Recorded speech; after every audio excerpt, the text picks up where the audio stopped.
Thank you for listening to my daddy's podcast. Please subscribe to our channel. All I got to say is, who that?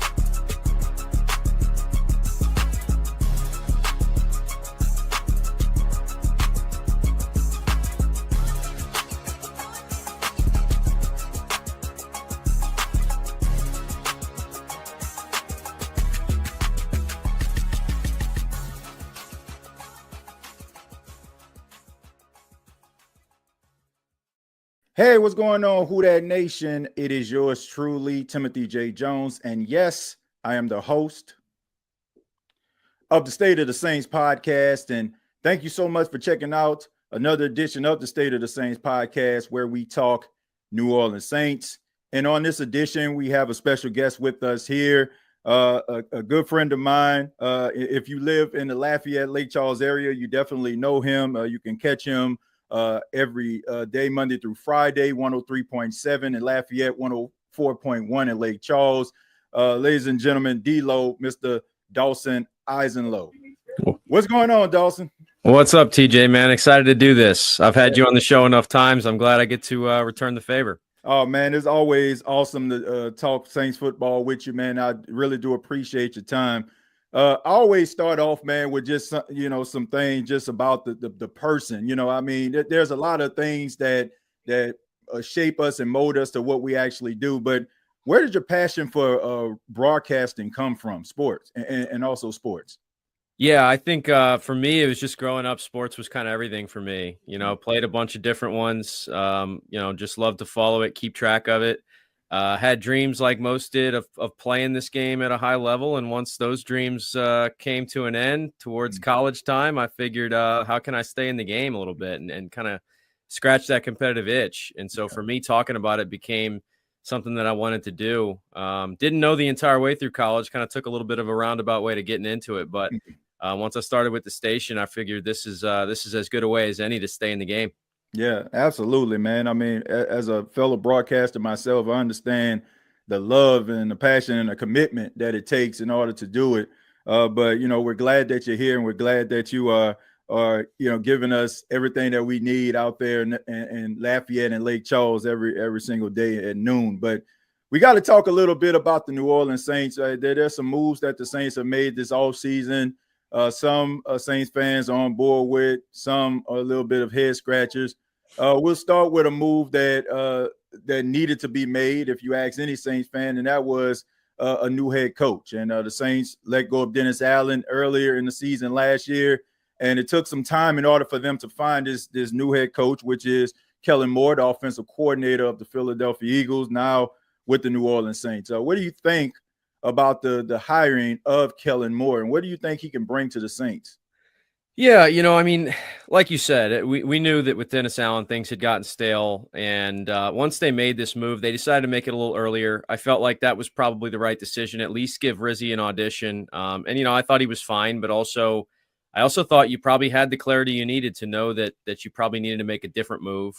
So I thought that was helpful as well. I mean, when it came to the candidates that were available, yeah, everybody probably would have loved Ben Johnson. He was the hottest name on the market. But past that, for me personally, and maybe I know I have some biases for it because I watched Kellen Moore play at Boise State when I was a kid, and he's one of my favorite quarterbacks ever. But he checks a lot of boxes. He's young in age, but not in experience, which I think is important to note. Like, he's got more offensive coordinator experience than a lot of head coaches have when they get hired, despite the fact that he's, only in his mid-30s. Right. I think, he's got good relationships around the league. He's coming from a winning environment in Philadelphia. He's been in a few different spots too. I think I value that. The fact that he was in Dallas, they had success, but not playoff success. Then he goes to the Chargers, kind of has a gap year. His head coach gets fired. So it really wasn't, all Kellen's fault that it didn't work out there. And then he goes to Philadelphia and, certainly had a better group of talent to work with, but took them to the highest level and built an offense around Saquon, which also really fascinated me, built those Dallas offenses around the passing game, but then went to Philadelphia, was able to recognize the talent that he had and make the most of it. So from an X's and O's standpoint, I like everything about this hire. All the doubts and most of the conversation about it became about the leadership stuff. And when you've got somebody that's that young who doesn't have near the amount of experience as some of the other guys around the league, I think you worry about that. I've been impressed, though, with how he's handled himself. And I think he really jumped out at me. I wasn't really aware of how, confident he was going to be up on the mic. And so that impressed me as well. We can get to kind of how they've started to structure this roster, which has been surprising to me, but I think it checked most of the boxes. And a lot of people that cover and follow the Saints were pretty doubtful that they would be able to make a move like this, right? We thought maybe they'd go with the safe hire. I think some of us were even scared they were going to keep a guy like Darren Rizzi and make that safe internal decision. They went out of their comfort zone a little bit, at least in the coaching search, which I liked. Yeah. I mean, and that wasn't out of the realm of possibility, especially the way that you look at this team and how it's structured right now, bringing back some familiar names. That wouldn't have been out the realm of possibility, bringing back Darren Rizzi. But my biggest concern, and a lot of Saints fans that I've talked to concern, is maybe Kellen Moore having a passive approach. Dennis Allen kind of had that passive approach. You look at Kellen Moore, his first stop was with the Dallas Cowboys. We know how they run things up there. Jerry Jones, he selects every single position. Are you concerned about that element of Kellen Moore, not being able to really be that alpha male that most coaches need to be in the National Football League? Yeah, and it's interesting too. I think we've seen now in today's era of the NFL, if you look around the league at some of the successful coaches, I do think there's a mix though of personalities. You have your Dan Campbell's, who's kind of your rah-rah guy, your everybody in your face, probably even smarter analytically than people give him credit for, but he's got one approach. I know it hasn't gone great the last couple of years, but Mike McDaniel's done it in a different way over in Miami. And then I also look at, kind of that Sean McVay. That's maybe what I think Kellen Moore can be. Like McVay, probably a little bit more dynamic in personality, but he's not an over-the-top, in-your-face type of guy. I think he lets the players really handle some of that. But ultimately, it also comes down to the type of players you have in the locker room, and the Saints are choosing to bring back some of those familiar faces. They're choosing to have some of those veteran players still in place, at least for the beginning of Kellen's tenure. And I wonder if that's kind of about a passing of the torch. Like, hey, let's not have everything reset. Let's still have some continuity. But I think that's going to be important is how those players. Now, the interesting thing is the Saints probably have a weird situation right now in the quarterback room where, I don't think Derek Carr's approval rating's as low in the locker room as it is outside of it. Yeah. But he's not the unquestioned leader of the team, right? And that's tough when your quarterback isn't that guy. And I think at least for this year, unless Carr goes out and has a career campaign, there's going to be this transitional, like, hey, they're still looking for a quarterback despite Carr being there. That's where I think Kellen Moore's got to step up and be that guy. And him being a former quarterback himself, maybe that helps. But he doesn't have that overwhelming personality, but I think he's got to do enough to command the respect, especially of those veterans who have been there before. Yeah, I think that one thing that he has going for him, Dawson, is he has that experience being in the National Football League. Guys have a tendency of being able to follow guys that they feel like has been in a foxhole. I think that it worked out for DeMeco Ryans when he went to the Houston Texans. He understands how it feels, the ebbs and flows of the game, the ups and downs of being an athlete. So that might serve a purpose for Kellen Moore. Only time will tell. But there is a great debate going on about the Saints hitting the reset button versus winning now. Most people will look at Mickey Loomis and some of these decisions that he made this offseason, and it indicates that he feels like maybe they're close and injuries played a huge role. On the other hand, you have Saints fans that feel like since Drew Brees has retired, the Saints haven't had stability, so maybe it's time to hit the reset button. Where do you fit in this argument?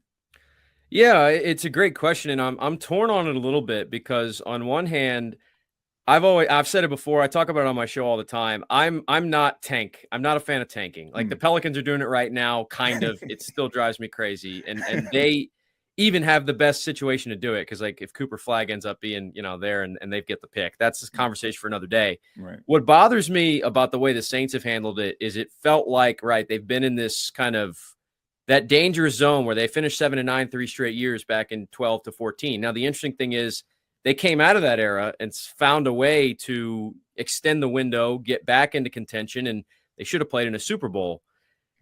You can do it with the way the cap is continuously increasing, and we saw that again this season. It goes back to just nailing the draft, And so, like, the problem with the Saints in the last 4 or 5 years, I don't think is the fact that they've been aggressive and tried to stay in the hunt. It's the fact that they've missed on the draft so often, especially in the first couple rounds. Now, the problem there is, like, what's going to change? They still have Mickey Loomis in charge. Now, there's been some different people that have come and gone in the scouting department. How much is he willing to let Kellen Moore contribute to these draft discussions? I think we don't know that, but that's going to be massively important. Maybe Dennis Allen was one of the issues as far as talent evaluation and some of those defensive linemen that were selected that didn't pan out. I still think if you're going to stay aggressive, it's fine, but you better nail the draft, and the Saints haven't done that. And so I would have been okay with them resetting it further, but I also think they'd have been in a tough spot where you bring a head coach in and tell them that you're going to reset things, and now you're asking that coach to be comfortable losing games for the first couple of years, or at least not having the talent to feel like they can win.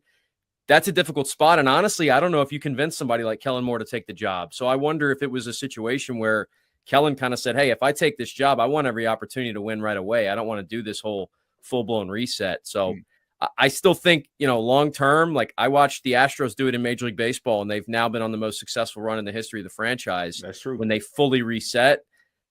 But you don't have to reset in the NFL as long as you nail the draft. They just haven't done that.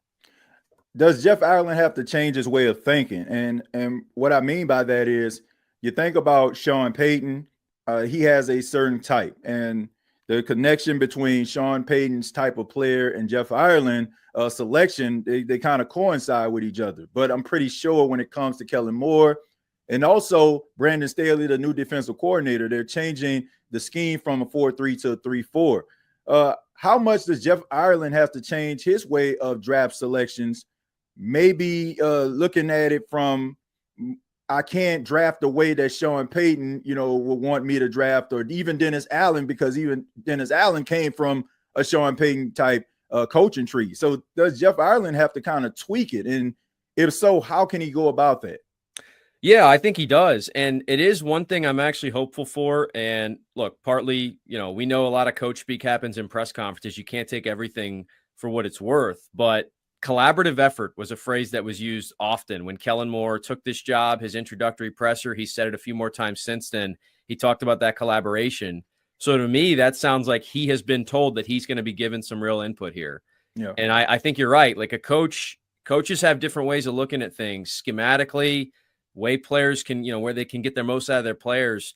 It's only productive to have those two philosophies mesh. And I think also, I think we've all, as Saints fan, we've heard the raw athletic score stuff forever now, and they've swung and missed on a ton of great athletes. Like I'm already right now preparing myself for them to draft Shamar Stewart, and I'd be concerned about it because of the lack of production. I would love to see a little bit of a tweak in that philosophy where, yeah, I understand like you can't teach athleticism, and that's something that the Saints have really valued. But you also sometimes can't teach the ability for a guy to just be a gamer and have that switch that's flipped when the game gets started. And they need production more than they need athleticism right now. So I would love to see a philosophy change. And I am hopeful, based on the way Kellen Moore has spoke, that he's been assured that he's going to have a chance to collaborate as opposed to Ireland and Loomis calling the shots without any input. Yeah, I mean, at the end of the year, Mickey Loomis had his press conference, and the question was asked, how instrumental will the new coach be at the developmental process and also player selection? And he said that he was going to give them complete autonomy when it comes to that, giving them an opportunity to be able to select the players that he wants. So that's a good thing. And, I think that they have to be open to that. It's good to hear at the owners meeting, like you alluded to, that, Kellen Moore has been working with Jeff Ireland, and, they've been working together. They've been going to these pro days together and getting an understanding of what each other, will want, when it comes to selecting these players, because like you said, they have got to get this right, and hopefully this draft can be the start of them actually hitting it out of the park. But let's go ahead and talk about the roster. A lot of familiar names coming back: Chase Young, Juwan Johnson, but they also brought in some guys that they need, like Devon Godshaw and also Justin Reed, the two-time Super Bowl champion with the Chiefs. Are you shocked by so many familiar faces being re-signed by this team, and what do you think it indicates? Yeah, I mean, I'm a little surprised for sure. And I have kind of like gone all the way around trying to figure out what they were doing here. And my best theory is that, like I said earlier, when you bring in an entirely new coaching staff and you kind of partially reset at least a part of your organization, which is what they did. They said, you know what, new coaching staff, we're going to bring in all our new guys. That's a lot of change to overcome. And the Saints don't really like change organizationally. They're all about stability. They've kept guys probably too long in some cases.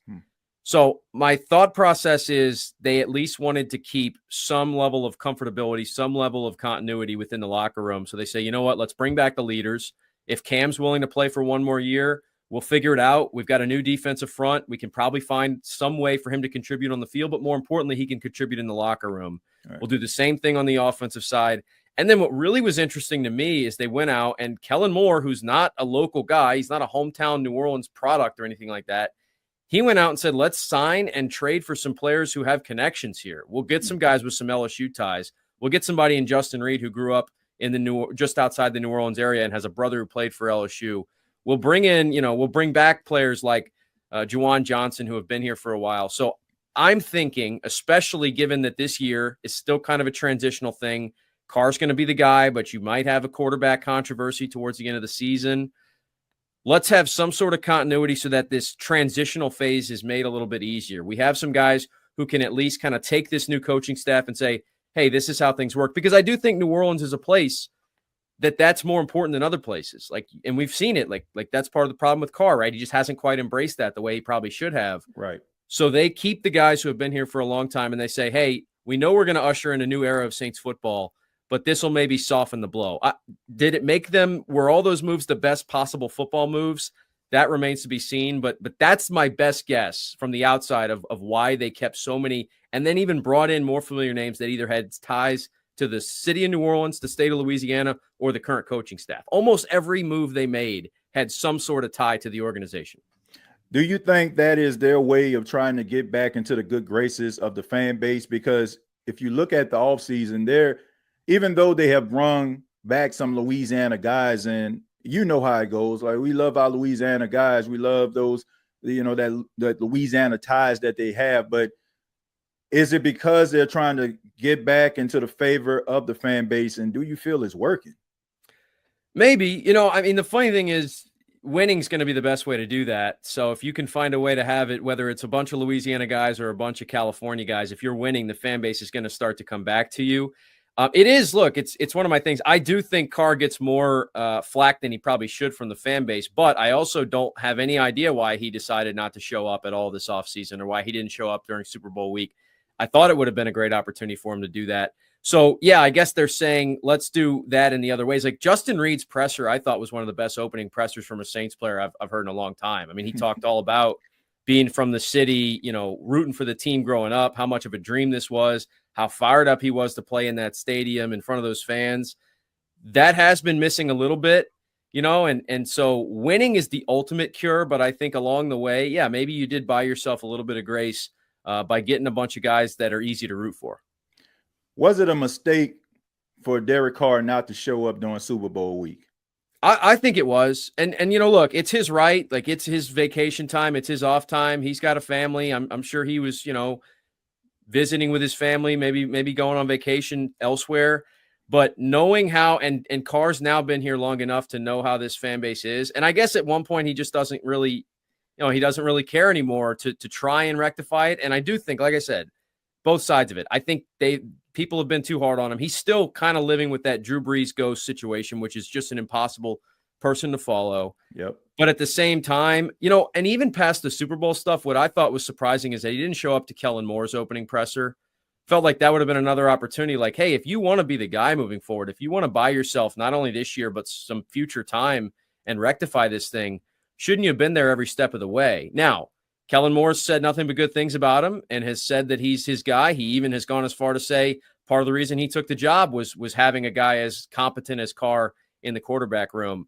But yeah, in my opinion, it's a missed opportunity. I think New Orleans is a city, it's cliche, but it's a city that loves you back if you love it first. And that's something that too many superstars have figured out the hard way, right? In this city, and Carr's figured it out the hard way, I guess. Yeah, from Anthony Davis to Chris Paul and now Derek Carr. You look at the Saints and the decision that they made to restructure his contract from a team standpoint, a business standpoint, I understand. But you hear the reports about Derek Carr maybe wanting to be traded. Maybe he thought that the Saints would release him so he can, choose his next suitor here. But what should the Saints do here? Because we know about the strained relationship between Carr and the city, but the Saints also have to look towards the future, and that leads to the draft. If there's a possibility that a quarterback like Shedeur Sanders would be there at 9, should the Saints pull the trigger and select Shedeur Sanders as the next face of the franchise? So for me, just in my own evaluation of this quarterback class, it's not my favorite one. I think Cam Ward for me is clearly the best guy, and it doesn't look like he's going to be there. Shedeur, I do love the talent. I think it's a little bit interesting when you hear some of the rumblings about Shedeur maybe kind of closing some of his own doors, basically saying, hey, there's only a certain number of teams I'm willing to go to. If the Saints are on that list, then maybe it does make some sense. But I don't know if we know how Shedeur feels about New Orleans. I don't know if he's even really considered it that much, because for a long time we kind of assumed New York, and then they went out and signed Russ and Jameis, and so maybe they're moving in a different direction. Personally, I don't love this class. I'm definitely not at number 9 a fan of going after one of the Jackson Dart type prospects that feels like it's probably a 4th or 5th round talent. If the front office is in love with Shedeur and he's there, then maybe they make it work.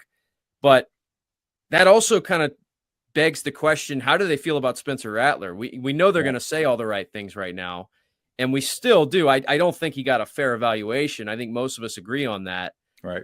So if you bring in another quarterback, you're kind of closing the book on Rattler without saying as much out loud. Right. And so they've got to decide if they're willing to do that. That's why, in my opinion, especially given the quarterback class, and we'll wait and see, these guys, Nussmeier, Arch Manning, that we're all buzzing about now, they might end up having bad seasons. We're too far away to project all that stuff out. But maybe you let this year play out. You let Carr or if the season goes a certain direction, maybe Rattler gets another chance, and you make that decision next offseason. I'm more of a fan of that approach than to try and make it work. But if they're absolutely in love with Shedeur and he's there, then I wouldn't be heartbroken if they make that move. It's just not what I would do. Yeah, I just think they have to figure it out. From my standpoint, I just think it's been long enough. I think that they decided to roll with Derek Carr because they wanted to bring some stability. They probably didn't feel like they were getting that from Jameis, and I can understand that. But I just think that in order for you to have continual success, you have to have that quarterback that the fan base believes in, the organization believes in. And, if you have that opportunity, I mean, why not? But, it should be interesting. But is there anybody else that catches your eye? That would be my final question for you at number 9 that you feel the New Orleans Saints should go after if they are available. Yeah, so I've got a few here. It's been, and our guy Kevin Foote, who also is on our station in the mornings, he's as big a Saints fan, and he's so focused on the draft. He always is. I love the idea of Genty if he's there. I do think I've changed my philosophy on this running back position based on how things have evolved in the last few years. Yeah, I do think he's enough of a game changer. Although it does kind of feel like there's been more projections recently that have him going early. Ted McMillan was my guy for a long time. This whole film study video that came out, now, it turns out the video's old and the teams knew about it, so maybe I shouldn't be as moved off of him. Right. Tyler Warren comes back too. I still, it's tough for me to go at that position at number 9, but also I kind of push back usually on the idea of saying you can only take these positions in the top 10. I really love some of the guys in the secondary. Eamon Worry for me, the combine stuff, maybe I'm falling into the trap, but I would love him at the safety spot. And then the name that I keep saying, if the Saints want to go kind of against what they've done in recent years, which is kind of draft on projections and draft on potential, I think Tyler Booker is one of the safest bets in this draft at the guard position at Alabama.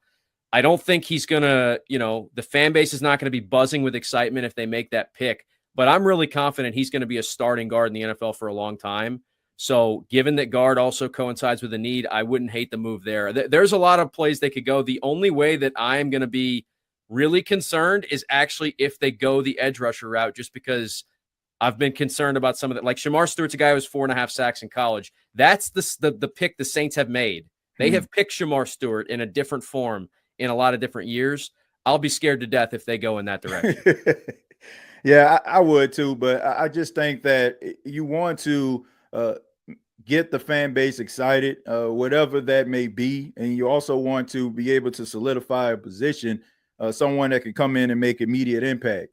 The draft picks that the Saints have selected in the first round, like the Marcus Davenports and the Peyton Turners haven't panned out. And most of that is because the Saints have been looking at these RAS scores and they think that that's going to translate. I just think you have to go with more of a finished product, a guy that you've seen play at a high level and that has been extremely productive at the collegiate level. I think if they do that, they're going to find success. But Dawson, thank you so much for stopping by here on the State of the Saints podcast. Before you get out of here, let everybody know how they can get in touch with you.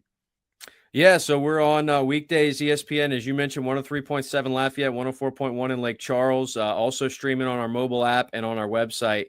1 to 3 p.m. Monday through Friday is the show. Also on Twitter, I'm at Eiserloh Dawson. It's a funny name to spell, but it'll be up there, Eiserloh. But no, man, I really appreciate you having me on. Let's do this again. Oh, absolutely, man. It's always a pleasure to speak with you and look forward to hearing what you have to say every single day on 103.7 and 104.1.